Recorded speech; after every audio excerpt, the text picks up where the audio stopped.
Novel صراط مستقیم written by Unaiza Ghazali, narrated by مریم اسد.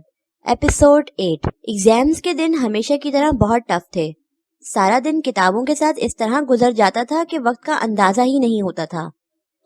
دن بہت تیزی سے ہوا سے اڑتے پتوں کی طرح گزرتے جا رہے تھے. وہ بھی ہمیشہ کی طرح بہت محنت کر رہی تھی.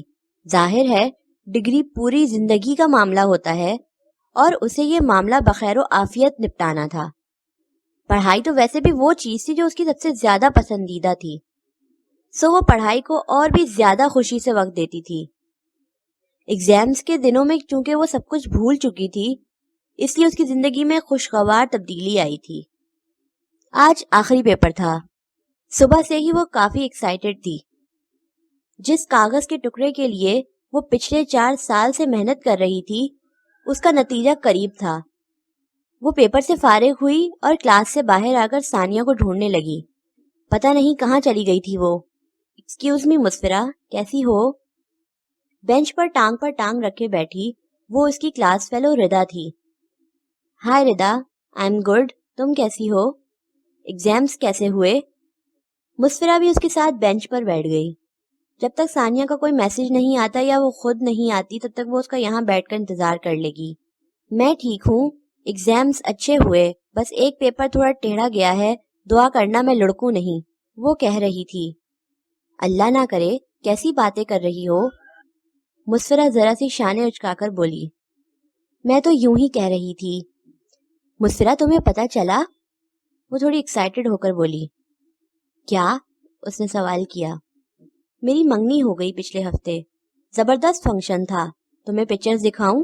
ردا بہت خوش تھی اور وہ سوچ رہی تھی کہ پچھلے ہفتے تو ایگزامز کی وجہ سے سکون سے سانس لینے کی بھی فرصت نہیں تھی اور یہ مزے سے منگنیاں کر رہی تھی.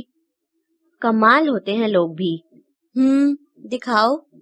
اس نے گردن اثبات میں ہلائی. ردا موبائل میں ایک فولڈر ڈھونڈنے لگی اور چند لمحوں بعد اس نے اسکرین مسفرہ کے سامنے کر دی. فنکشن کی پکچرز بلا شبہ اس بات کا پتہ دے رہی تھی کہ وہ بہت شاندار رہا تھا. مبارک ہو تمہیں Rida. I am so happy for you. Dear, مجھے بہت خوشی ہوئی. وہ ایک دم اٹھ کر اس کے گلے لگ گئی. Thank you Musfira. ویسے تمہاری منگنی کا کیا ہوا؟ وہ جو بہت گرم جوشی سے اس کے گلے لگی تھی پیچھے ہٹی. اس کی منگنی؟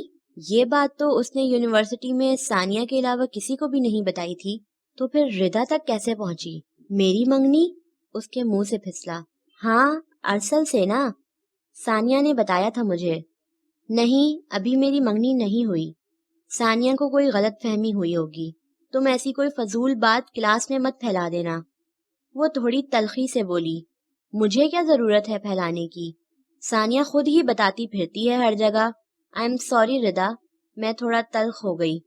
ثانیہ کی غلط فہمی میں دور کر دوں گی، وہ نرمی سے بولی. نو پرابلم مسفرہ، تھینکس، مجھے چلنا ہے اب. سی یو سون. وہ ردا سے ہاتھ ملا کر وہاں سے ہٹ گئی اور تیز تیز چلتی ایک خالی بینچ پر آ بیٹھی اور سر گھٹنوں میں دے کر ایک دم سے پھوٹ پھوٹ کر رونے لگی. آخر کیوں کیا ثانیہ نے اس کے ساتھ ایسا؟ کیوں اس نے اس کا راز نہیں رکھا؟